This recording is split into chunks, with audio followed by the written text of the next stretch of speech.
Guys, welcome to my YouTube channel BEd classes. Bachelor of education में आपका स्वागत है। स्टूडेंट, प्रीवियस वीडियो में आपने देखा था समास का पार्ट ए। आपके सामने लेकर आई हूँ समास का पार्ट बी। आइए देखते हैं समास के प्रकार कितने होते हैं। स्टूडेंट्स, पद प्रधानता के आधार पर समास के 4 भेद हैं। आप देखिए, नंबर 1 अव्ययी भाव समास, जिसमें पहला पद प्रधान होता है, इसे हम ग्रोविंग कंपाउंड भी कहते हैं।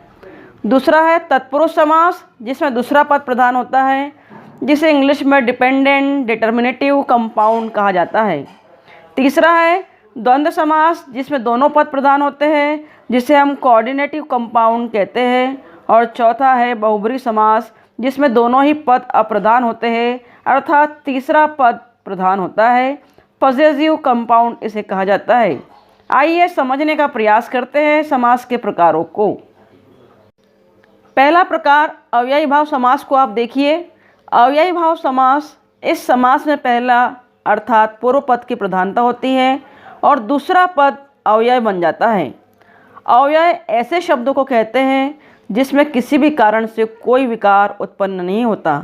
ऐसे शब्द हर स्थिति में अपने मूल रूप में बने रहते हैं, जैसे जब, तब, कभी, इधर, उधर, परंतु, यथा, अनु, प्रति, ओप, हर, भर, बार, बार इत्यादि।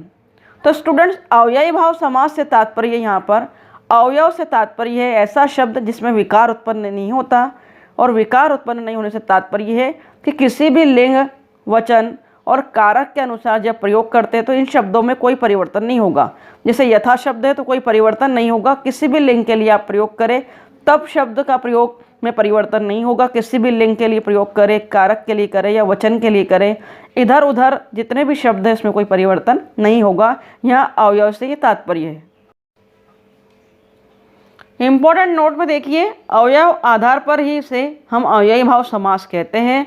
ऐसे समस्त सामासिक पदों का विग्रह करने में प्रायः कठिनाई होती है, जैसे प्रतिदिन, दिन दिन, जैसे यथाशक्ति, शक्ति के अनुसार आदि। हिंदी में अव्ययी भाव समास बहुत कम होते हैं। संस्कृत और उर्दू के अवयव शब्दों से प्राय अव्ययी भाव समास बना लिए जाते हैं। ट्रिक में देखिए दोस्तों, इम्पॉर्टेंट है बहुत ज़्यादा। इसकी पहचान का सबसे आसान तरीका है, इसकी ट्रिक है, इसकी पहचान है कि इसमें अवयव शब्दों का प्रयोग होता है, जैसे यथा, अनु, प्रति, ओप, हर, भर, बार बार आदि शब्दों से समास प्रारंभ होता है। महत्वपूर्ण बात स्टूडेंट्स, अव्ययी भाव समास, जिस समास में पूर्व पद प्रधान होगा तथा अवयव हो उसे अव्ययी भाव समास तो कहते ही हैं।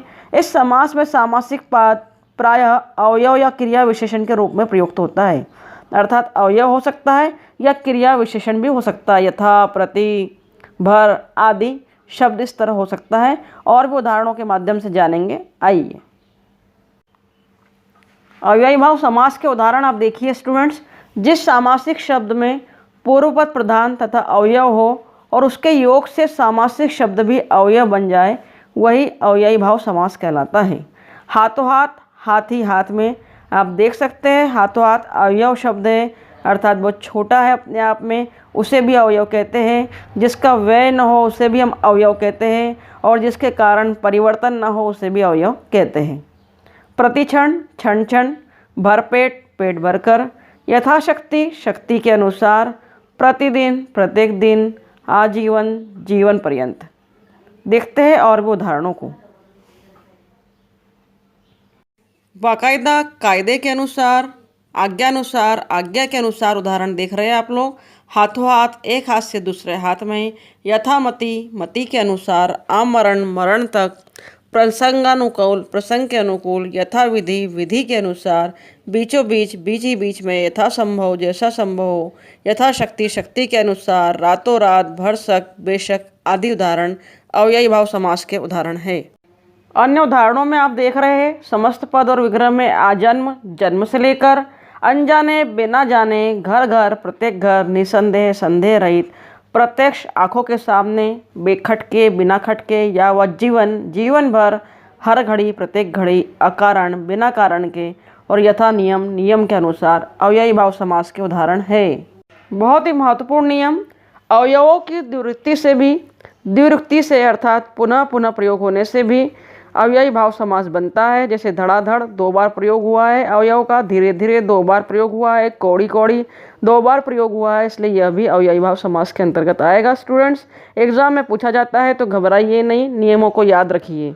अगला एग्जाम्पल है, कभी कभी द्विवृत्ति शब्दों के बीच ही का प्रयोग होता है। जैसे मन ही मन प्रयोग हो, आप ही आप का प्रयोग हो, तुम ही तुम का प्रयोग हो, तो भी अव्ययी भाव समास होगा। कुछ महत्वपूर्ण जानकारी, अव्ययी भाव समास में पूर्व पद प्रधान होता है। नंबर 2, समस्त पद अवयव की भांति कार्य करता है। नंबर 3, अव्ययी भाव समास में पहला पद बहुत ही इम्पोर्टेंट है, यथा, प्रति, यावत, हर, आ, भर में से कोई एक शब्द होगा जिसे हम कह सकते हैं कि उपसर्ग भी हो सकता है। इन पदों से प्रारंभ होने वाले शब्द ही प्राय अव्ययी भाव समास होते हैं। नंबर 4 इम्पोर्टेंट बात, द्विरुक्त शब्द प्राय अव्ययी भाव समास के अंतर्गत प्रयोग होते हैं। घर घर, पल पल, क्षण क्षण, कौड़ी कौड़ी, धीरे धीरे आदि। आशा स्टूडेंट्स अव्ययी भाव समास बहुत अच्छे से समझ में आ गया होगा। मैंने बहुत ही विस्तृत रूप से उदाहरणों के माध्यम से समझने का प्रयास किया है। जल्दी ही समास के पार्ट 3 में हम मिलेंगे, हम पढ़ेंगे आगे अगला समास। तब तक के लिए अलविदा। Thank you very much for watching my video. Thank you very much.